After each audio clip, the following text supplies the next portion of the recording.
band in Trinidad. Yo! Yeah. Check. 1, 2, 3, 4. God damn it! Hey, bad boy. You know we crazy. Hey. Hello, this is Burdie, And this is Barney. and this is the Burdie and Barney Show. We're here today with coaching royalty, one of the most successful coaches in SSFL history, the first coach to take a team from the English-speaking Caribbean to qualify a team from the English-speaking Caribbean to a FIFA tournament, Gold Cup semi-finalist, the first coach ever again from Trinidad to do this. Only. The only coach from Trinidad and Tobago to do that. Thanks, Barney.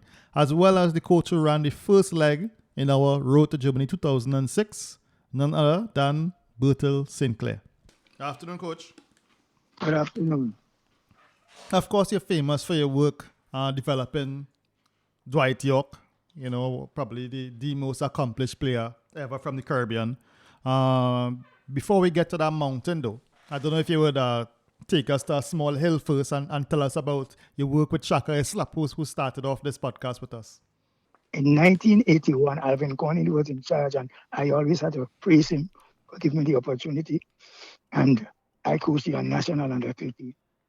And as I told you that, as I said, I had a screening of St. Augustine on Saturday, and I screamed the guys, Mm-hmm. And as I said, including that screening was Shaka Islap, Brian Lara, Latapi, and some other guys, And as I said, on the Sunday they were to come back to train.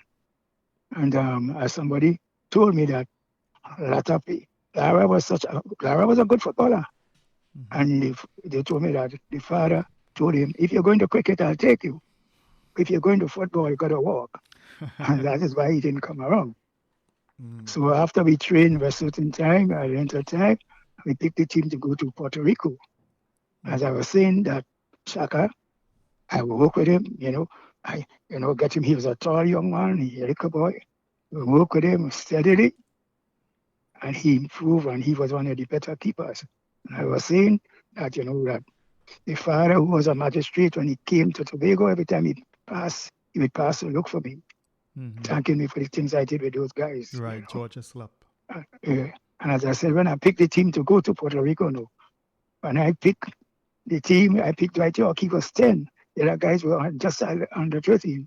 Mm-hmm. And O'Brien, he could call any name. O'Brien was the manager. He asked why going with a little boy. I have to ask him, who's picking the team? He never asked the next question after. What O'Brien was that? Pardon me? What O'Brien? What was his full name? O'Brien, he was the manager. I can't remember. Okay. There's one O'Brien, I think he was the manager. Yeah. But I said we did well in Puerto Rico. We lost to America when we should have beat them and come first. Puerto Rico had beaten them. Mm-hmm. But one of the things that you understand again, I was saying that, in one game, Dwight Yorke scored a goal. Mm-hmm. And And his name came on a board they had flashing up. And the referee was ready to kick off the ball, and he stood up watching going on there. Because the fellows were new to the things, you know what I mean? But it was a good experience. Yeah. If you had come up to Tobago, I'd show you, because I still have clippings and so reading thing about it, and I was showing that way when we came back to the airport, all the parents came to look for these guys because they did well. They came third in the tournament. Mm-hmm. Now, today, national youth players probably don't get their first cap until maybe 16 or 17 because we don't really have football down at under 12 and under 13 anymore. What do you think players today are missing out on? Yes, because I mean, as I see it to people, is that, it's from step to step. And I always say again is that you must do something that you could do. And when you're doing something, you do it over and over and over again. So then you become good. As I tell children sometimes, close your eyes. Put your fingers on your lips. Or you know where your lips are. Since you are a child, you know to put your thing to eat in your lip. And it's what you do in football training. Because they say if you can't control the ball, and you cannot pass the ball, or you cannot or will not run, you cannot play football. It's so important. Coach, I totally agree with that point. I want to ask you something because sometimes you tell players, for example, you're working on passing with the inside of your foot. And repetition is what brings the perfection of the technique. Definitely. Right. But sometimes you tell players that and they want to do 10 times and then move on to something else. Did you have that problem and how you dealt with that? Gentlemen, let me tell you something, and this is why we're lacking in the football in Trinidad right now. As I say, when I say do that, you gotta do that. As I say to all the players, whether you come from east, west, north, or south, is a level playing field. What is good for one, good for all. You cannot do anything. Once I say do that, you're gonna do that. If you don't want to do that, hit the road. I do operate that way at all. It's so important. I did that. I say, the guys, if you feel you are better than him, okay, he will want to learn from you. So you set the standard. Not you come in and do what you want. And then people appreciate that. Can't do that for me. I see football is a level playing field. And you I say that what you put in is what you get out.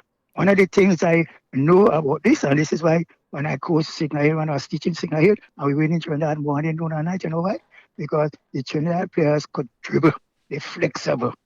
But they seem to be talking about controlling and pass the ball. They can't do it. And if you can't control the ball, how are you going to play it? So it's important. I used to win them all the time on that. And if you look at the history, when they celebrated the 50th anniversary of the secondary school football, we went in there in 30 years, and I won the most intercall and the most championship.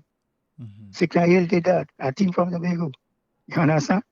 So I'm trying to tell you that it's so important that you do the thing. And when I say that you're doing this, controlling the ball, it is confidence you want to have. Because when the ball play to you, and a guy running at you, you don't have to keep your head down on the ball because you don't know the weight of it. So you could see him and get to play it. If you have to wait and look at it until the man gets to you, what happened? Don't win the ball.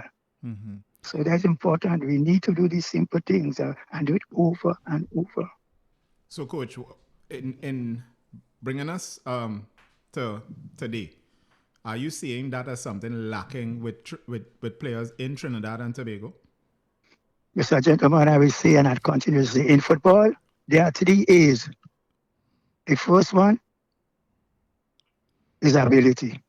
We have that in Trinidad and Tobago because I coach in the States, so I know about that. The second one is aggression because in Trinidad we can lay back. And the final one is attitude. And as I've seen that if you have no discipline, you can't be anybody. And it's so important. And I live with that. Coach, I know this is the first time I'm meeting Barney. I guarantee you he's no gentleman, but I know you're trying to be polite, Coach, so that's fine. Tell me something, Coach. As you mentioned Signal Hill, tell us a little bit about your background as a coach. When did you get started as a coach? How did you come into football? Did you coach any other sports? Right. So, I have a big history. You actually you gotta pay for that, because I used to coach cricket. I started at primary school at Montgomery Government School. What year? Do you remember? 1963 or 64, something like that. Because I came up through the not secondary school long ago. I don't even know about that. We used to have pupil teachers. Yeah. So you do school even because I didn't do college exhibition. And you do school even. And then the principal at my school, I would have to call in the morning or the night in Scarborough Boys School. When I did the command and charge, he took me and came into school in Trinidad, Princess Thomas, Ralph Doyle. And the day I went to school, and then I did school even, twice. And then you start to be a pupil teacher, and then a secondary, then a teaching teacher. So I started to teach at Montgomery Government School. And I can remember vividly when the other gentleman was in charge of the school, and I say that all the time, in charge of the sports, and one time he decided to give me an opportunity. And gentlemen, I always say that there is no vision, the country perish. And I can remember when he gave me the job, as I seen that on mornings, especially in Tobago, when there is, especially mango season, you have to go and look for those children before the mango tree, because they all coming late. Right? So when the gentleman gave me the opportunity to coach, and we started coaching cricket time, there was a club in Scarborough Club. I went and I asked for 2 or 3, they gave me 3 breakbacks, and I took them to school. And I told the guys, I say, who come to school on morning early with bat? Well, on mornings when you get down somewhere, you have to run them because they want to fight each other. Yeah. So you see, the thing about incentive is such an important thing. And we can appreciate that and understand that. So I coached cricket for a while. I coached for a thing. And then I left when they asked me, I leave Montgomery and I went to St Clair. I taught English in every fourth form at St Clair. And I did sports. But gentlemen, as I saying that, I don't talk about it much, but the second one time I went to England twice for to Lilleshall. The second time I went to Lilleshall, right? Yeah. When I did my session on the Friday evening, you know what the man asked me? Why I came there. I told him I said I was a teacher. And if you want to mention that a guy came to Trinidad named Ricky Hill, he was there. Yeah. So then we get Trinidad, he got my name, my number, he called me because he was in the sessions, right? Yeah. And as I say that, I did all this thing. The first course I went to it in Mexico in 1976. And I will never forget that again because that caused me to be the kind of person I am also. Because one morning, every day they're giving you cheese and thing. One morning they give us fish. Don't know where they get it. So we got it for breakfast. So then when you know you have to go in and they're going to lock up the room and we got on the morning, I got my, you eat fish. So you had to go back in your room and brush your teeth and thing. When I come out and I go to the door with the classes, the coach and this in the stage, he told me, Trinidad and Tobago, out. And the place was cold. I can't go in my room and I can't go in there. I had to stay outside for the whole morning until they came out to train. I had to do all the sessions. I took men on my back. I had to run over things. I do all the drills. He had me doing them. And I see when I came back to Tobago, that's one of the things I say, be on time, do the right thing, and you don't have to look back. I learned that from that in Mexico in 1976. Okay. Right? Okay. Yeah. And what drew you to football on the whole? Like I said, you started coaching cricket. What was it about football? Well, what happened is that when I went to before that, right in Montgomery School, I doing both. Yes. Football and cricket. But one of the real reasons is that I started doing more of the football is that the other guys in the cricket, so I started to do football. Then I was playing a game and I broke my leg. And that was a thing. And my mother told me not to kick a next ball in my life. So I stopped. I even started to referee. I went to a course under Dongna. Okay. Yes, Okay. I was refereeing. And again, I was doing a game against Charlottesville, playing some team in Tong. And the team in Tong beat Charlottesville. And the Charlottesville guys tell me not to come back up there. So I gave up refereeing. so I continued to coach my football, started to do my thing and do my courses. I went to a course in Brazil. And then I came back. Then I did one. After the one in Mexico, I did one in Brazil. Then I started to go on and on and on. As I say, that I am one of the top qualified coaches in Trinidad and Tobago. And this is one of the things I say. I don't kill Jack, one of the things he do me, but we get opportunity to do all of that. I did course in Puerto Rico with all the top coaches. I did one in England again, and thing. I qualify all over. I've done it, right? The last one I did was in '96 with all the top coaches at the goal in Puerto Rico. Right? So I've qualified as a coach, and as I say, I was a teacher in primary school and secondary school. I'm listening to you speak about the courses that you did, the number of courses you did, and I'm somebody who is a strong proponent of people coaches doing their courses. On the other hand, there are a number of coaches from Trinidad and Tobago who don't see the benefit of doing multiple courses. Now, what I would like for you to tell us is exactly the benefits you derived. I heard you mention one already, but the other benefits that you have derived from going on these coaching courses, how have they helped you, Bertille St Clair, become the coach that you became?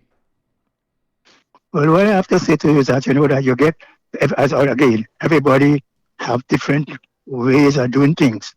And it's why if you ask any of the guys in Trinidad or see on the radar, they say, I say I'm thing. I do things my way. But what happening is that you get different experience. For instance, in Brazil, they're showing you all the drills you could do with the players. You drill. But they do anything. The same thing applies in Puerto Rico and its places. But one of the things I'm saying, in England, in Lilleshall, they show you to operate as a coach. Because I see some fellas doing something in Trinidad and Tobago now. And they say coaching, especially when you're dealing with players, is a level playing field. That's important. And when you're talking to the coach, to the players, you talk down. So everybody has to sit down and listen. I see people talking and players all around them, and I see all the papers and I'm laughing. And I say those are the main things, especially I appreciate that we did in English in England. Because they say coaches not to go with no ball and thing in their hand. You may have a whistle, full stop. But no, we do all kind of things. And as I was saying again, guys, and as I say to the teams, and as I watch the things happening in Trinidad and Tobago, sometimes it hurt me. Because I say that your appearance is so important that you have to look the part. Because sometimes I just say some guys, okay, you have a degree. I don't have a degree. And the man asks, hey, you come to look for a job. And when I was going for the job the morning, I dress up and put on a jacket and tie and all that. You come with your shirt, your pants, and say, who do they think they're talking to first? Appearance is better than old clothes. So it's important that we understand that. And I used to say to the guys that it's important, look the part. Now, Coach, I know you had your issues with that in the past with some players, of course. I remember issue in the past with Arnold Dwarka, for instance, in terms of the haircut and that kind of thing. What was the reason you were so strict about it? Because of course people look on the TV and they see players with all sorts of hairstyles and so on. Why were you so strict about that? Gentlemen, as I said to you, I said it earlier. And this was what I said years ago. I say, appearance, we don't talk appearance. And I am saying to you, look the part. And it's a level playing field. For instance, you talk about Joyka. I going up Charlotte Street, I even Joyka in a rum shop drinking rum. And I told him, I said, that's what I say to the guys is that if some people see in the road all the time anyhow, you think they're coming to watch you play? You have to look the past, so when they come, they want to see you. So I told Joyka at the time, I say, the next time I see you, they don't come back around me. It's so important. It's a level playing field. Even to our thing there, I see he's looking nice now. He used to be in Minister Sport. My father went to Jack and I say, cut his head. It's a level playing field and everybody look the part. And you heard what they say in the World Cup? All right. So I'm saying to you that I am saying appearance important. And then people will want to come to see you play. Oh, I used to sing. Or you're just seeing you every day on the street where they come and do it to you. And it's important. So we have to do things to encourage spectators because that's how football and sports is like. It's important. Okay. Now we know Dwight Yorke, because of all he has achieved, is the gold star really in terms of Trinidad and Tobago footballers. For you, what qualities about Dwight Yorke made him different to all the other players you would have worked with before? Is there any qualities? So let me tell you something. In 1981, after I took a guy named Wendell Moore to Bristol Rovers with Bobby Gould, because right now I should have been New Zealand because he wanted me to come there with him. And Wendell Moore would have been the first professional player from Tobago. Okay. Because Bristol Rovers took him. But then when he come, his parents say let him stay home. Because he was going to sing like that. I was teaching. Let him stay home and do his exam. Fortunately, we went into a call and he gave us scholarship and away and study. But after that was Dwight Yorke. And what I have to compliment Dwight Yorke about is that Dwight Yorke lived in Bonaccord. And I used to be doing sessions in Shaw Park. And Dwight Yorke would walk from Canaan sometime and come up to Shaw Park. Some of the guys used to ask him, why are you doing that? He knew what he wanted. And if you read the book from Dwight Yorke, I remember vividly that when I took him to Puerto Rico and we came back, I could remember one morning I drive down to Canaan on our car, so the big guys must be celebrating him. At 10 years I'm talking about now, he sat down there with a beer in his hand. But when I drive him in the car, he dropped down the beer. And I said, come out here. I say, and ask the guys all of them what I tell them to do.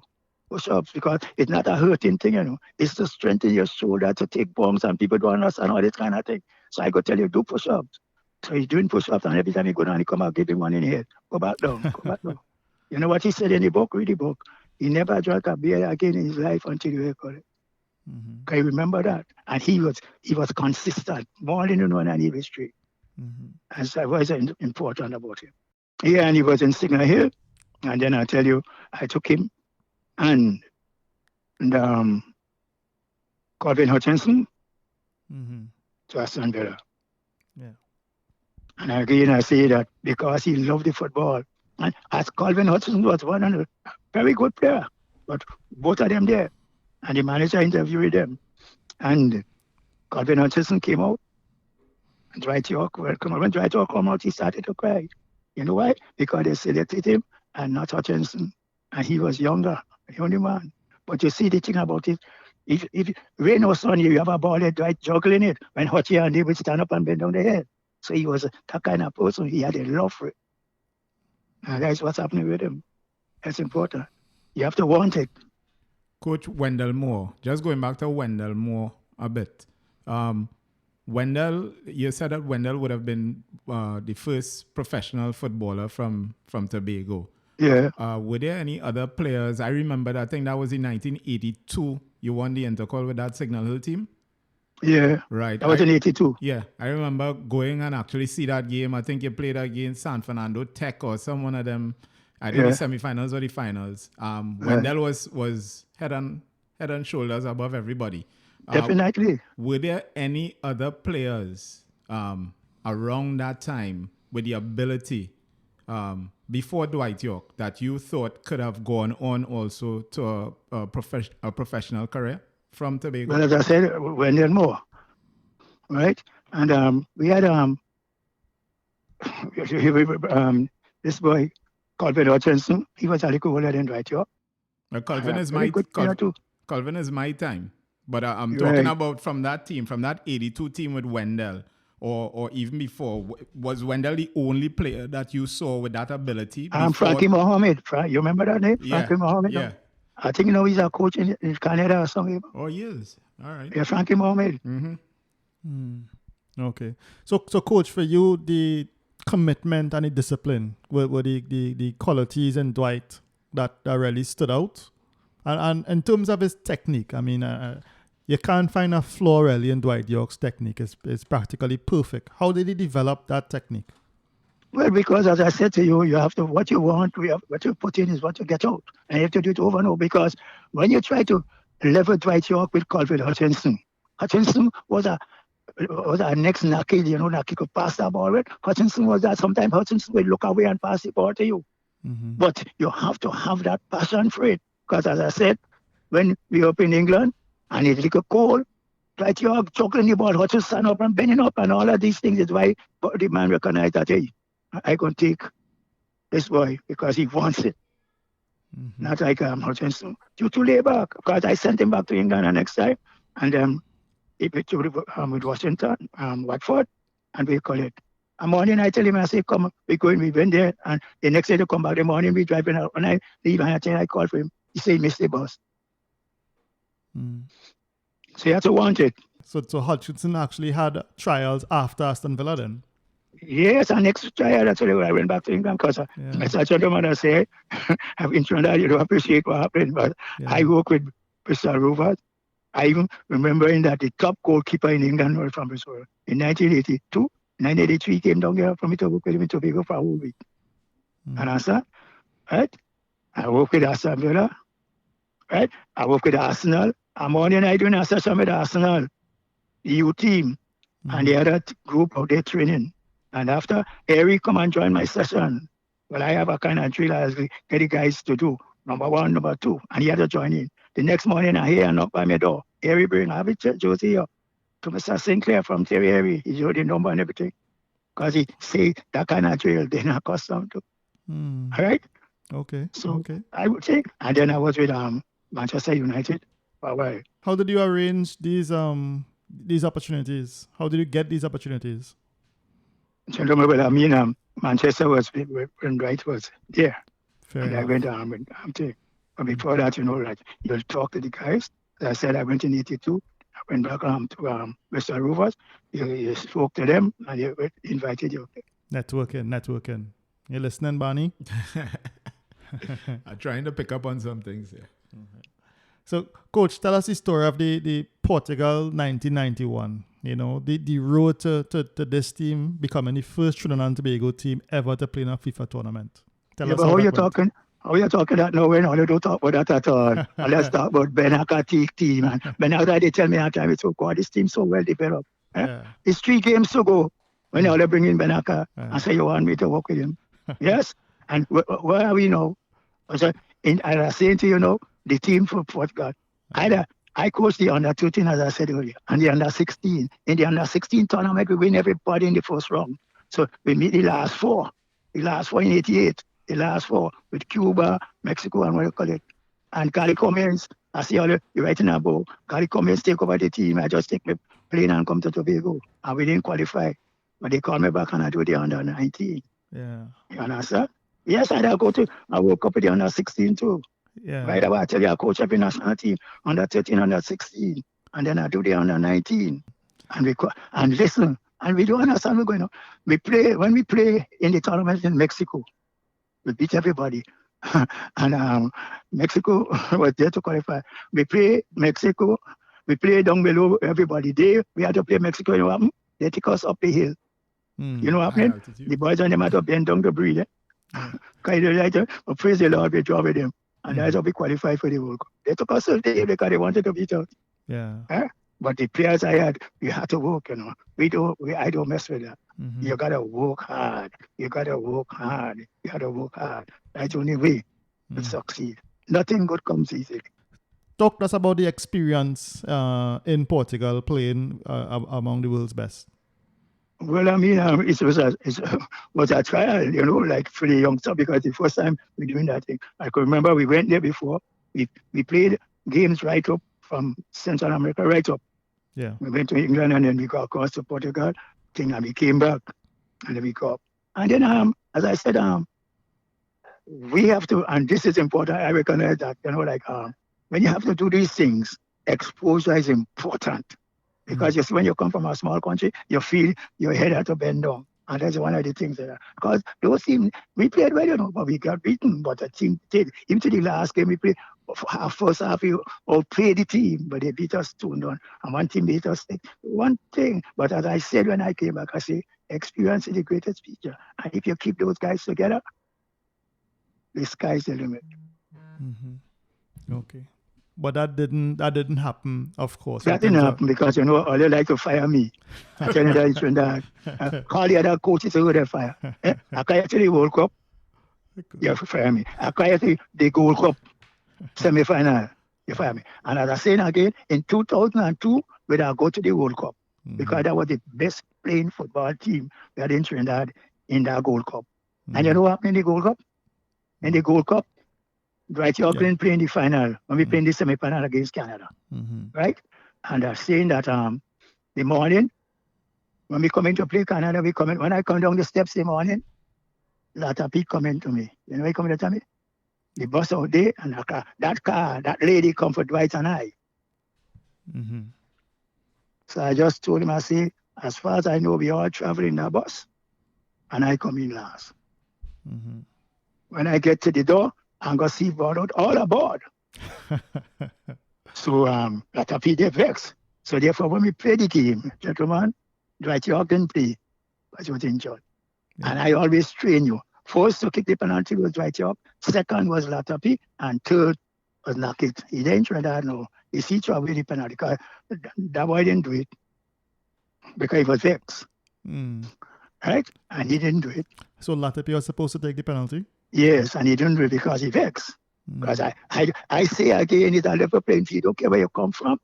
This is why the other day I laugh at the kind of things I hear all the saying in Trinidad football. Man has 7 players playing, and anyway, I don't want to go against that. And you pick it. You can just see them because some of the fellas are where they're sitting on bench morning, noon, and night. You have to come and train with me if you want to come and train me because I have to decide what happening. And it's so important. So Latapi didn't take it, and that was it. But then again, since that time, you ever meet the second round? Since that time, you never meet the semi-final, the Gold Cup again. You understand? And then again, they will fire me because, as I say again, in 2002, we got to the World Cup easily. That team was a young, vibrant team. I tell you, we beat Puerto Rico. We beat Colombia in Miami. Yes, I remember. And the Prime Minister was Paddy. He nearly break my hand when we beat Colombia. Who team beat Colombia again? Huh? Yes. But I have the history. You understand? And people don't understand that. But they say silent is golden. I know talker. There were so many issues in that Gold Cup. Like, I think Dwight Yorke was sent back to Manchester United in between the tournament and then returned and so on. Tell me what was happening behind the scenes and then what led to you being fired after. Not by me, by the way. No, but Dwight Yorke didn't get to play because he was injured and they wanted him to come back, but he was injured. Right, so he didn't play the game, that game, and that was the semi-final against Canada. Right? And I am saying to you that why they fire me? But I know why. Because I was saying we run so much money. Give the players some more money. Because without players, you can't have no president, no secretary, nobody. And somebody who didn't tell the rulers that, and they give it to me. Before I reach back to Trinidad, they started to me. Okay. So it was let's say a debate with Mr. Jack Warner and so on about the finances of the team. Finances, yes. Yeah, because I mean, without players, what you could have anything. You have to look out for them. What was you could tell us what working with Jack Warner was like? Well, as I say again, he was he gave me a lot of opportunities. For instance, I saying that look, after that Gold Cup, and after we didn't go to the World Cup, one morning he asked me. He sent a letter and they asked me to come to Trinidad. They want to talk to me. That was in 2004. Okay. And we talk and we had a discussion and he told me, I've given you so much money. I think it was $30,000 or $40,000 a month. And I told him, I say, I don't want it. And he told me, who refusing that? We were talking, I got up, I said, you are a teacher. And I was. You have million. I don't have million, but I am happy. About 2 or 3 months after that, I'm on I down by my swimming pool, thinking, I see a car driving up. Same 2004, go to him. He said, we need you. I said, okay, fix it up and I'll be there. And that's how I take over back the team. And I say, you always treat me so bad at that shape. Because since 89, you never make the second round of the World Cup until I carry you there. Right? And then with 3 games to go, 1 against Mexico and 2 to go. Bring Benaka and you want me to work with him. Where are we today? I say, give me my money, let me go, I live in. Fellas ain't better than me at all. Fellas, Jesus, God, Lord, everybody made everybody equal. And this is the thing that you don't understand what we're doing. As I say to you, took your hand and took the next white man's hand. See what color blood. God made us equal. And I'm not doing that to nobody.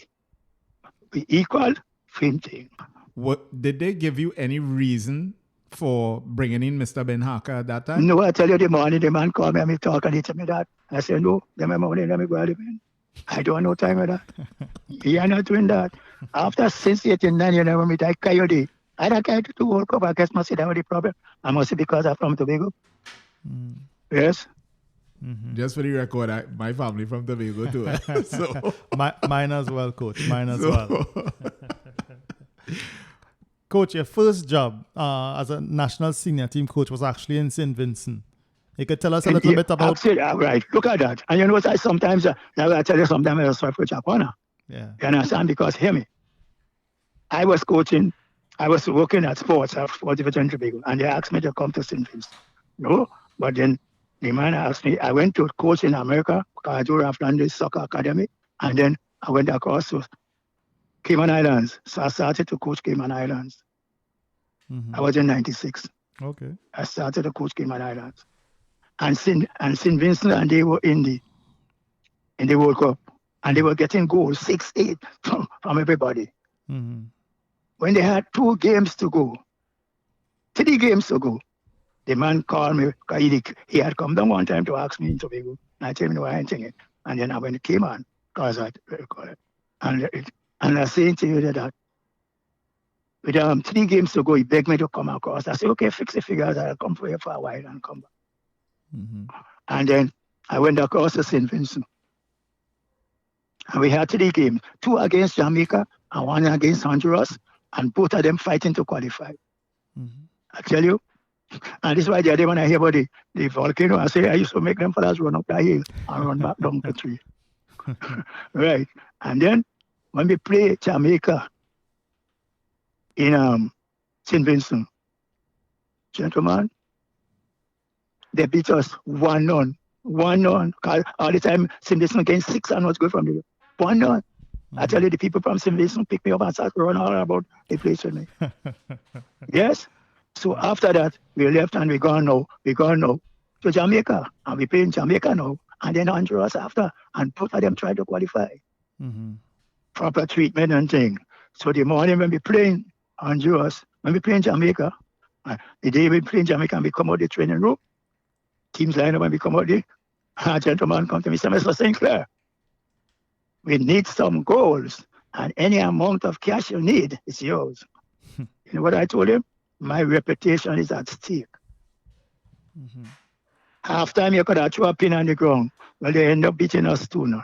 0-0 at halftime? 0-0 at halftime? I said halftime, yes. You could have thrown a pin on the ground. No goal. The same St. Vincent, everybody's getting all the kind of licks. When we go to Honduras again, we go out, because they want to qualify, and they wanted goals also, where they beat us 3. Yeah? But Jamaica, they don't have to qualify that time. When we play Honduras. And same treatment. They want to special. I say, I travel with boys, I organize that.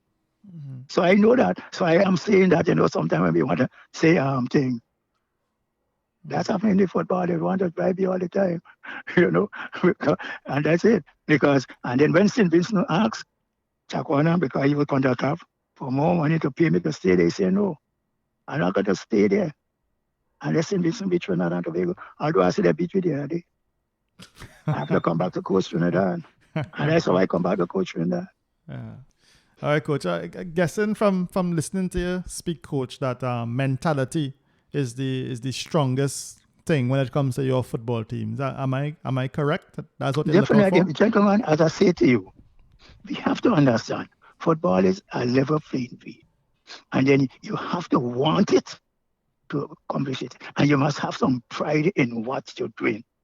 As I said earlier, it's a level playing field. So don't care where you come from. For instance, when there's fellas and they want to play, you come down from away and you train with us.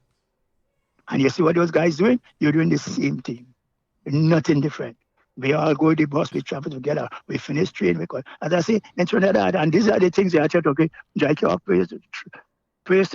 Sometimes when we're training out there, and I say, okay, guys, okay. Before you say okay and they run off, they're gone. When I say okay for that, we train outside the stadium, then we train. Okay, guys, training right out there. He gone back on the field, and the guys just enjoy him. I asked him to see if he can tell you. One morning I trained in the team, and the boy Shafiq from South came to training. I said for 8 o'clock over, and go see he come late. I asked him. He run around until the whole thing until we done train. Right? He say that he never forget that kind of thing. Because I say it's a level playing field. And we don't take excuses. It's important that we do the right thing. As I say to children, morning, noon, and night, if you're doing the right thing, you don't have to look back. As it's important. That is life. And if you have no discipline, you can't be anybody. And they say the word is passion. You have the passion and the thing for it. And every day they hurt me. No, that's what happened, because I say in Trinidad and Tobago we have real talent. When I compare what happened in America, I coach in America, I'm thinking. And as I say, and in England, the thing about us is that in Trinidad and the Caribbean we have flexibility. Now if you go in England, you see some people walking straight. In Trinidad you see them dancing. The same thing applies in America. So that's why we could dribble and do the kind of thing. But we don't have the kind of discipline and passion for it. And that the leaders important, because hey, it's either you do what I want to do or hit the road. As I said earlier, I do things my way. You remember the song, who sing that song? My way. Yes. And that's important. And we need that. I say sometimes hurt me because I say I love the football. I travel the world. The only 2 countries I am going is New Zealand and Australia. And I was should have been working in New Zealand. travel the world. You understand? To see what happened. As I tell you, man, the last time I traveled in the boat was on the River Nile in Egypt. And we went and played them on a mountain. Yeah? So I saying to you is that football, I like it. As I said, if you come to my house, you must see the number of certificates that I have from the team. I'm well singing, and as I say, I do things because I was a teacher from A to B to C, not up and then down. You stay and go up. And as I said earlier, when you're doing things over and over, it comes a part of you. And the things, as I say too, is that close your eye and put your finger on your lips. You know that because since you're a baby, you know what to find them out to eat. And the same thing applies when you're training. And what you put in, you get out. And hear me. The last thing I will tell you, they said the heights by great men reached and kept were not attained by certain flight. But they, while their companions slept, were toiling upward through the night. And this is why, tell you, and one is I used to call for us to come and train. Sickler Hill and we used to go to school, train midday. Sometimes I tell them come to school early morning, and some of the teachers would break breakfast for them.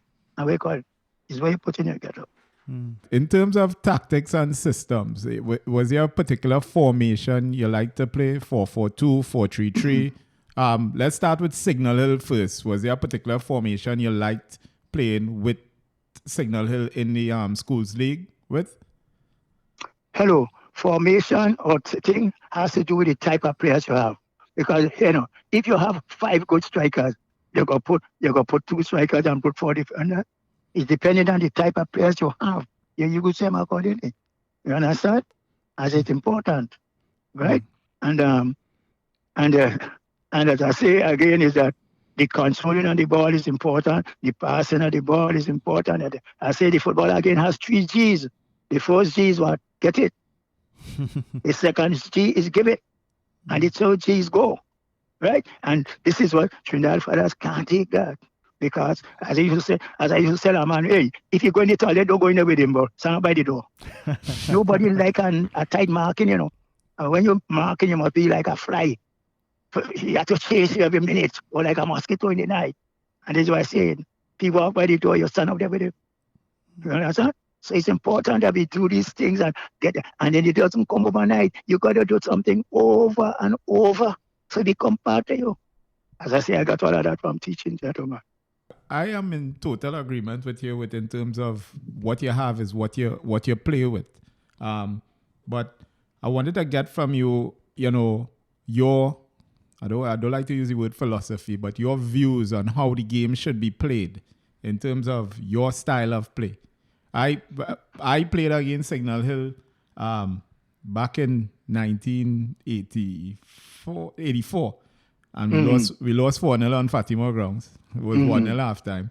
But what I could remember from that team was that they never stopped running. They never stopped running and they never stopped competing for anything. But other than that, is there a particular style that is Bertille St Clair?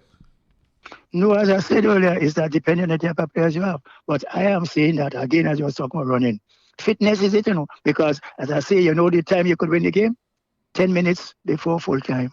The next team start to walk slow and you have your feet. And so for that kind of level is important. That's about your level is important. Then again, I have a next session that has to do with fellas. Don't give the ball away. And you have man-to-man marking and you keep it. I can remember we played our team in Trinidad and the time. And I say, fellas, 10 minutes to go, what you do? We're doing it over and up in school. I say, if the next team ain't get the ball, they can't score on you. So sometimes we stay in the back and we pass the ball wrong. One time we playing our team and they couldn't get the ball finished, but I started to walk off the field. That's important. The control, I say, get it, give it, go, the 3 keys, right? And if you don't have the ball, you won't play. That's important. That's important. But again, why you have to train together, because I don't see what we do the other day, because you have to understand the weakness and the strength of each player. Yeah. What he likes to do. It's important that we must play to train together and we must each motivate each player because everybody do things differently. Coach, and you have to combine. Coach, you looked at Trinidad's recent game against the United States just last month. Do you have any thoughts on that match if you saw it? I didn't see the game. I only hear about it because I didn't see it on the TV and anything. And I say, that like other coaches say A, B, and C.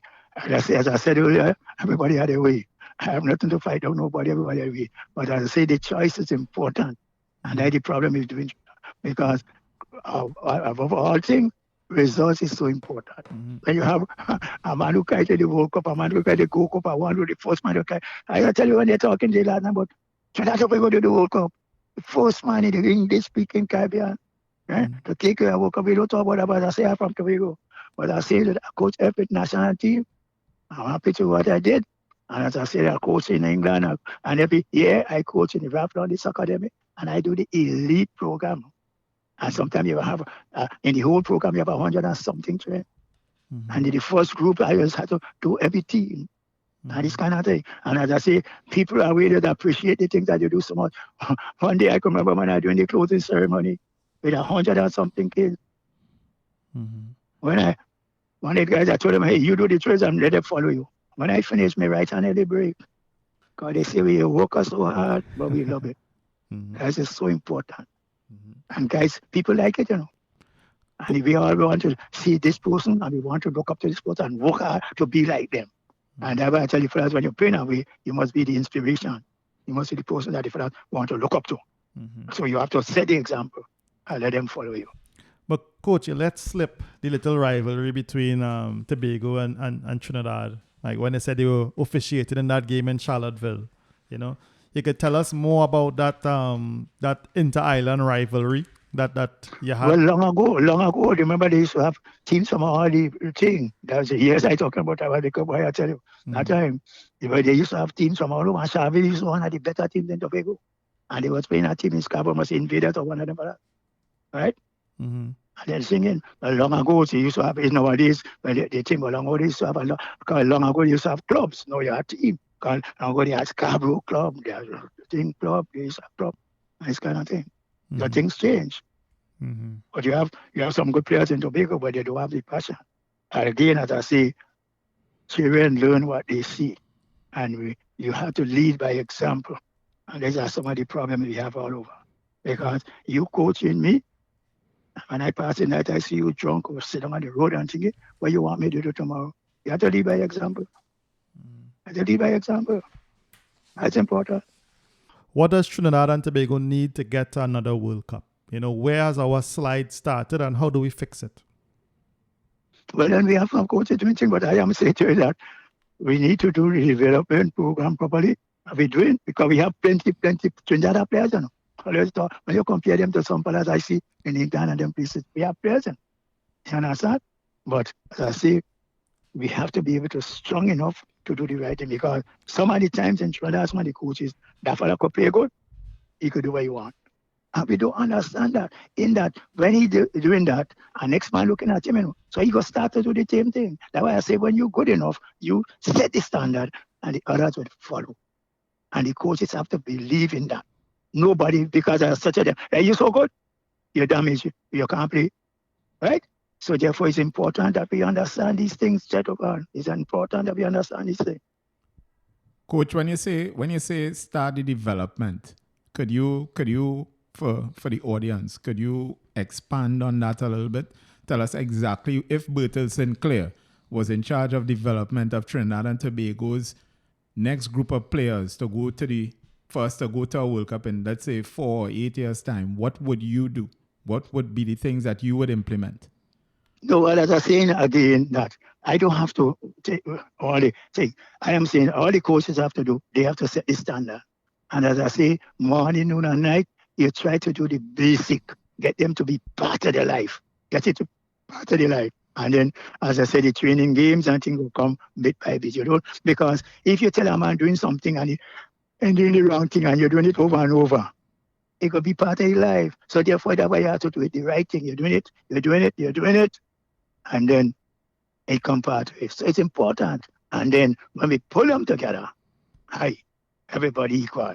And then it's performance beats all talk. So once you're playing well, the thing you're not picking because your name so and the name so or your color skin so and you perform well and you go again. As it's important. And we have that in Trinidad and Tobago. We have it. But we need the people to do the right thing and to govern and take over the thing properly. And things could change because we have talent. Like the other day when I see St. Vincent, I say, well, wait. Tell you, think I play you. It's important that we do that. Trinidad is the top team. We're going to be the top team. When I brought them to 28 or 25, now we are 100 and something. I'm building off of what you just said, where you're saying that coaches have to set the example and have the players doing the correct work over and over, right? Yes. The problem that we have is that a number of coaches believe in doing things differently. So whereas you have pointed out, and I agree with you, that time has to be spent doing the basics over and over. Yeah, but what I'm saying to you is that everybody do things differently, right? Mm-hmm. Right? The coach is going to be developing the guy differently. Mm-hmm. But eventually, once you're doing that, because as I say, you have to know how to pass the ball and this kind, and you're doing that. And then if you pull the team together now, you start to deal with them. That's but just I it, am coach. saying that you should, again, when we're doing that and we have things, we should have somebody supervising those things. This is what I'm coming to, because people see things differently, and that's the beauty of football. Coaches and everybody sees the game differently. Definitely. Right.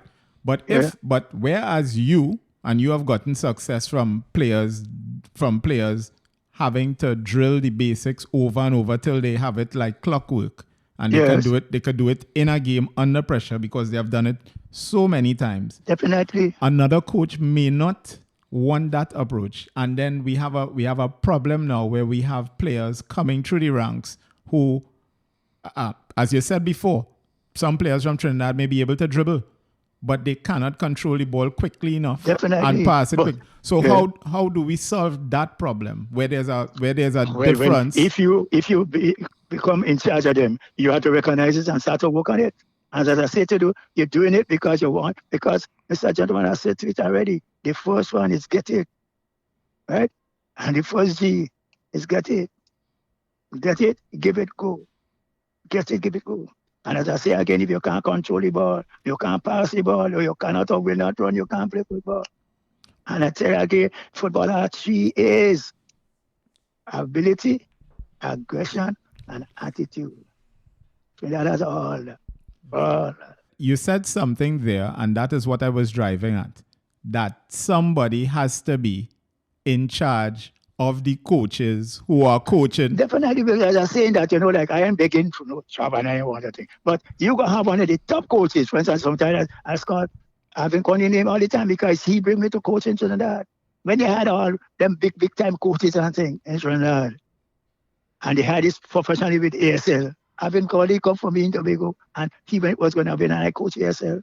I can't remember some of them big players of them. And the evening when I go to the session, I say, okay, guys, I am Bertille St Clair from Tobago. I am here. Come, Mr. Cornell, go on. All those who want to play and can't understand me, I want to play Mr. Cornell, you could go that side and wait till they come back. And those who obey me, stay on this side. Yes, because, again, we used to do things by name. And I coach ASL for Alvin Cornell, and this is the further thing. And as I say, they're saying if you have no discipline, you can't be nobody. And one of the things I recognize from Alvin Cornell, I say a morning, make an army man put his shirt in the pants and run the whole morning. Right? Then the next day, we training up St. Augustine. I used to be part of it. His son, Anton, they train half time, they go for break and they come back, rainfall. He was stay inside the team out there. And once the water, he make a done walk in the water and join the team. He owns them. Discipline. As I say again, and with me, I ain't changing that at all. I don't care who you be. You have no discipline, you can't be nobody. Mm-hmm. That's important. Shaka is up to push up for me on the plane when we're going to Morocco. I come with the short what he pants. All right. that fella lazy from birth, so. No, the thing about it is the guys just enjoy that because what I do when I do that is that you see you good, and I let a man do that push up. Next day you don't know when you're going to have to do yours. So you're getting the fellas to laugh and enjoy themselves together. That's what I'm saying to you. Nobody is better than nobody. So therefore today, you're singing, May you do that. Right? Why you not doing that? You do that. Right? So when you have to play, come on. The ball, thing. That's important. So it's important. And then, as I said earlier, it's a level playing field. Good for one, good for all. Coach, is there any player out of all the talented young players you had, anyone who didn't make it that you really felt you really believe should have made it? Well, look, you have one. Well, he's somewhere far east now, Kian Daniel. One of the better players come out of Tobago, right? Yeah. He's somewhere far east. I couldn't discipline because his mother passed away, and then he started to take. Well, call it. Well, I think he's somewhere in the far east. Then he had a next one. I think he's still playing for. He used to play for Trinidad. Trevin Caesar. Okay. Well, and them thing in there. We had a guy at the center one time from Tobago, one Bing. Not a bad player. We have some good players here, but I mean, it operates. But things need to change. And what about from your under 21 World Cup team? And only a few of those guys moved on to play senior level. Was there anybody that we missed out on that could have been a top player, you think, at national senior level? Well, they had Angus Eve, they had, I don't remember all of them names. Well, Angus went on to have the most caps ever, but I know some guys Angus like Eve, and they had, we had, I know guys like Sean Boney and Anthony Sherwood Boney, didn't. yes, and again, Nixon, and one or two of them fellows. Which team, out of all of those teams, Coach, you enjoyed working with the most, and why? Would it have been the Gold Cup team in 2000? Was it the World Cup team in 2004 or the 2001, the 1991 I think team? The team, I mean the World Cup thing, but the Gold Cup team, those guys were so hard. And I tell you that, and the guys, like they look up to each other, and gentlemen, that kind of discipline is so important, and those guys were that. And they were that. And that's it. That's what happening. That discipline. You have to have that. After that. Huh? Who were the guys for you that stood out in that tournament? In the Gold Cup? In the Gold Cup. Well, you had Naked, you had Latapi, you had Nixon. But we had some real good players. Yeah. We had some real good players. And as I say, watch. Well, remember I tell you we beat Colombia.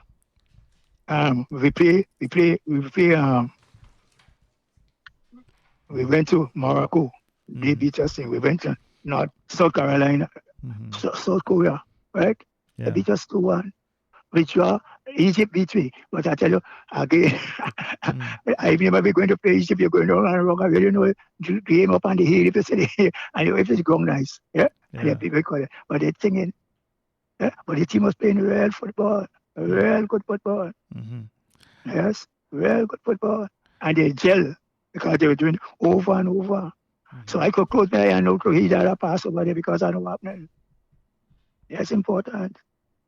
Coach, I know you're a man of discipline. Have you ever had to send any players away from the camp at any point in time? You mean send them away? Yeah. Out. I can't remember, but I mean, if I send you away, because I always want to give a chance. Because as I told you earlier, I tell you, I think I see pass up there, and I see again, don't come back. All right, so you always give them a chance to yes, correct. Of course, because as I say, everybody make errors. The other guy, I can't remember his name, was from somewhere in Labatty today. I think a tall fella. Turned out to be a good player. I can't remember his name. Was that Cohen Jamat, Coach? Jamat, yes. I was going to ask you about him next. You were the guy to give him his debut. Tell us about Cohen Jamat. He was a good player. There were some that I don't know what they is. He should have make it all over the world. Tell us about his qualities, Coach. And what? Now he was a good player. His touches was good. He had good speed and record. And that's important. But you have to have that discipline, and you have to go with it. But then when you leave me and you go with the other guys and you could do what you want, so it's a mixture. As a gentleman, we have to understand, when you say I out there work with the players and them, no parent, no manager from no president or nothing could come on the field and tell me nothing. When I out there, I tell them, I say, I like a doctor at work. You want to leave the person and let them die? You have to wait until I'm finished. Did No anybody? way, don't disturb us. And these are the other thing. With that, elevating the football to the level it's supposed to be. So everybody can be a doctor and a lawyer. Everybody have a part to play in life, and some of us can't understand that. I gave up teaching, and I was in charge of the secondary sport, and I'm thinking, for football, because you love it. And one of the things, if I could talk today, I have to apologize to the Trinidad and Tobago Hockey Federation because I was coaching the national ladies hockey team. And they're leaving to go Puerto Rico somewhere the Friday. And Signal qualified to go to the intercollege Saturday. Yeah. I did not turn up. I had to apologize for that. I was working with them and working hard with them. Because I had coached Paradise Hockey Club and we win everything. We moved from down division right up to the championship till we even play the inter-zone. And we had own everything we win it. So, gentlemen, that was part of my life, right? And I like the football. And I thought, I can't give up on it. So it's happening now. But you see, as I said, you don't get the kind of respect you deserve and this kind of thing. Because when you think about what happening, all them coaches, as I said, I'm going to see all them fellas and you work with them fellas. You know, sir? All them guys, right? And you hear them singing. It's important. And coach, how do you busy yourself these days? What do you do to keep active and what do you spend your time doing? Well, actually, hello. Where I live, I just drop across the road, I go on the beach. So I go to the sea every morning from 6:30 until about 7:30. Yeah. Right? And then I sit at home, I buy my play pass, I read, I go down under the shade and have, what you call it, and then I sing in and relax. You understand? Because I say you have time to relax, I read a lot, you know, and it's important. We usually ask our guests to give us a funny story from their time in football, coach. Maybe when one of those football presidents try to walk onto the field in a training session or something. No, man, listen, I tell you that look at morning, he passed away now, from, what you name? The president Oliver of football. Camps. Yes, and we training outside the stadium up there and we training. And then the manager tell me, coach, I'm thinking about it. I say, you see what I'm doing? We working. And we training. I say, them wait. When they think it, and when I send the guys for the break, every time when I send the guys for the break, I start to work with the keeper. So the guys go for the water, and I stay there and work with the keepers. Yeah. But after he jumped in the car and went away. Because I am saying again, when I am coaching, I'm like a doctor at work. You're not to disturb me. And we have to understand and appreciate that. But you know, like, it's football. Football, look at it. How much money they gain a man in England? A month. Much, 1,000. Football is a big thing. And this is why you have to have that kind of passion to want it. Because again, I tell children, whatever you want to do the right thing. Everybody can be a doctor. Everybody can be a lawyer. Everybody has a part to play in life. So you need to appreciate that. As I said earlier, God made all of us equal. Well, good for you, good for me. And this is why I stand up for what I believe. Did you and Mr. Camps make up after he missed you at the training ground? Well, he left and went away. And I think we had some discussion after some time, you know, but not about that. He came to talk or something. As I said, that is how it away. He had to do the right thing. If you aren't doing the right thing, it's hard taken. And respect is important. Coach, one of the things that you were always famous for was your coaching school in Tobago. Is that still in existence? Well, actually, we're still in existence, but we changed the name from St Clair Coaching School to Bertille St Clair Sports Academy, BSSA. All right. How is that development going on? Are you still? It's still going on, but right now, no football, so we're not doing anything. Are you still producing the? Are you still turning out the little gems? We Trinidad and Tobago is crying out for another Dwight Yorke. We had some guys they were looking for us, and you know, as I say, you have to decide what you want. You want this or you want it. But they say football is a brain game, so you need to learn their lessons and play the sport. Everybody ain't gonna be no doctor, but it's a brain game. Football, you have to be smart as a footballer, you know, because you think coming in quickly, you know, and fellas don't understand that. Yeah, Football is a brain game. I totally Football is a agree with brain that. game. And right now, some guys trying to one Warner, not Jack Warner, trying to organize. I might get my own football field and all of that because I used to have one and I moved from because the guy was singing. So many of that things. Hopefully things could change. Lovely. Well, Coach, the last time I was in Tobago for official game, I saw you. You drove and you parked up for a while and you were watching the game. I'm hoping that when football starts back, when we come to Tobago at any point in time, we'll be able to see Bertille St Clair there around football for a long, long time. I feel to that go. time you're talking about must was when down in Canaan, when I park up there and watch some football. Yes. Yeah. It was Canaan. You're correct. Mm-hmm. That was a Saturday evening or a Sunday evening. And Super League thing. Correct. I was there with Queen's Park. I was coaching Queen's Park at the time. So I'm hoping that your knowledge, you're still able to pass that on to the coaches in Tobago and to players in Tobago and by extension Trinidad and Tobago, even if not in an official capacity. Let me ask you, have clubs reached out to you to talk to the players, to talk to their coaches?